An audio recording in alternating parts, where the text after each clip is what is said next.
Friends, ये है एक प्यारा गांव जहां सब कुछ साफ और बड़ा दिखता है। पेड़, जानवर और हम सब।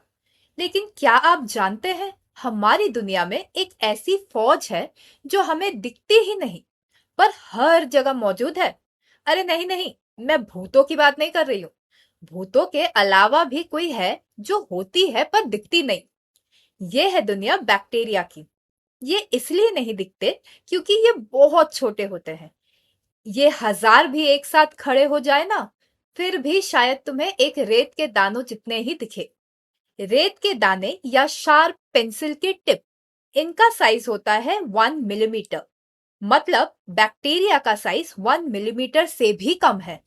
ये 1 माइक्रोमीटर से 10 माइक्रोमीटर के होते हैं। 1 माइक्रोमीटर 1 मिलीमीटर से 1000 गुना छोटा होता है। बाप रे! ये हमारी धरती पर सबसे पहले आए थे, अरबों साल पहले, डायनासोर से भी पहले। और आज भी ये सबसे ज्यादा संख्या में है। तुम्हारी उंगली के छोटे से हिस्से में भी लाखों बैक्टीरिया हो सकते हैं। साइंटिस्ट का मानना है कि हमारी बॉडी में ह्यूमन सेल से ज्यादा बैक्टीरियल सेल्स होते हैं। इन नन्हे योद्धाओं की खोज का श्रेय जाता है एंटनी वैन लीवनहॉक को, जो एक ड्रैपर थे, यानी कपड़े बेचने वाले। लेकिन उन्हें लेंस बनाना और उनसे चीजें देखने का शौक था। तो उन्होंने लेंस बनाए और उन लेंसेस को जोड़कर माइक्रोस्कोप, और फिर जो मिलता उसे ही लेंस से देखने लगते। इसी वजह से उन्हें पता चला कि कोई तो है जो खाली आंखों से नहीं दिखती पर माइक्रोस्कोप से दिखती जरूर है। उनके इसी खोज के लिए उन्हें फादर ऑफ माइक्रोबायोलॉजी कहते हैं। इन नन्हे योद्धाओं का अपना एक छोटा सा घर होता है जिसे सेल कहते हैं। सोचो, ये एक छोटा सा कमरा है जहां पर बैक्टीरिया अपना सब काम करता है। इस घर के बाहर एक मजबूत दीवार होती है जिसे सेल वॉल कहते हैं।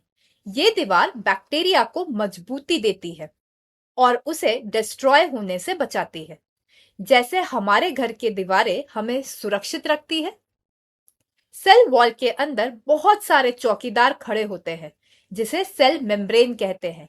इनका काम होता है ये तय करना कि कौन सी चीज अंदर जाएगी और कौन सी बाहर।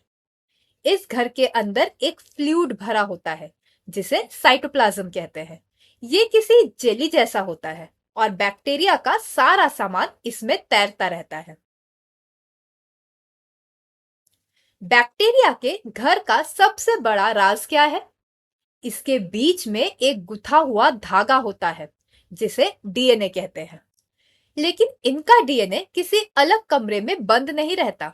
जिस कमरे की बात हो रही है उसे न्यूक्लियस कहते हैं। क्योंकि इनमें न्यूक्लियस नहीं होता, इसीलिए बैक्टीरिया को प्रोकैरियोट्स कहते हैं। प्रो मतलब प्रिमिटिव और कैरियोट मतलब न्यूक्लियस, जिसका मतलब हुआ प्रिमिटिव न्यूक्लियस, मतलब ट्रू न्यूक्लियस का नहीं होना। डीएनए एक गुप्त निर्देश किताब होता है जिसमें लिखा होता है कैसे जीना है, कैसे बढ़ना है और कैसे अपने जैसे और बच्चे पैदा करना है। इसके अलावा बैक्टीरिया में प्रोटीन फैक्ट्री होती है, मतलब जहां प्रोटीन बनता है। उस फैक्ट्री को राइबोसोम कहते हैं। कुछ बैक्टीरिया के पास पूंछ जैसी कोई चीज होती है जिसे फ्लैजिला कहते हैं। ये पूंछ उन्हें तैरने और एक जगह से दूसरी जगह पे जाने में मदद करती है। कुछ बैक्टीरिया के पास छोटे छोटे बाल जैसे हथियार होते हैं जिसे पिलई कहते हैं, जो उन्हें चिपकने में और डीएनए ट्रांसफर करने में मदद करते हैं। जैसे हम इंसानों में कोई अच्छे होते हैं तो कोई बुरे, उसी तरह बैक्टीरिया भी कुछ अच्छे होते हैं तो कुछ बुरे। अच्छे बैक्टीरिया हमारे दोस्त होते हैं। आप सब उनसे मिलते रहते हो हर समय, लेकिन हमेशा पहचान नहीं पाते। ये हमारे इंटेस्टाइन में होते हैं और डाइजेशन में हेल्प करते हैं, जैसे बैक्टीरॉइड्स। ये दही, पनीर और ब्रेड जैसी चीजें बनाने में भी हमारी मदद करते हैं, जैसे लैक्टोबैसिलस। कुछ बैक्टीरिया मिट्टी को उपजाऊ बनाते हैं ताकि पेड़ पौधे उग सके, जैसे स्यूडोमोनास। इन शॉर्ट, ये हमारी जिंदगी को आरामदायक बनाते हैं।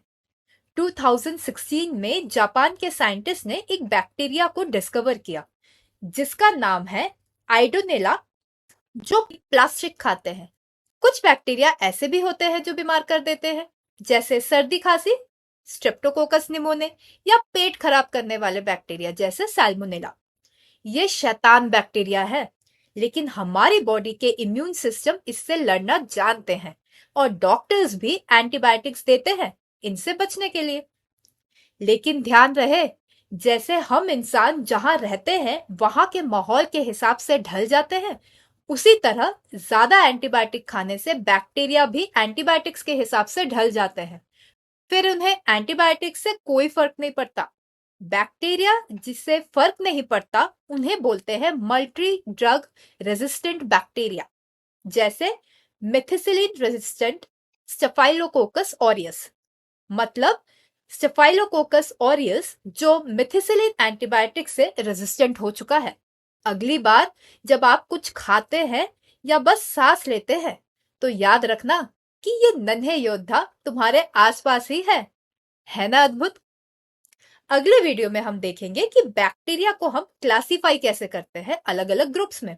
जैसे हम इंसान अलग अलग ग्रुप्स में क्लासिफाई होते हैं, सेक्स के बेसिस पर, खाने के बेसिस पर, नेशनैलिटी, रिलीजन, लैंग्वेज एक्सेट्रा। उसी तरह बैक्टीरिया भी बहुत सारे ग्रुप्स में क्लासिफाई होते हैं, जिन्हें हम अगले वीडियो या अगले स्टोरी में देखेंगे। तो कैसी लगी आपको आज की स्टोरी? अगर अच्छी लगी तो जल्दी से लाइक करो, कमेंट करो और सब्सक्राइब कर दो। और अगली स्टोरी अगर आपको कोई सुननी है जो आपके दिमाग में है, तो वो भी कमेंट करके बता दो। क्या पता अगला वीडियो उसी पे बन जाए। तब तक के लिए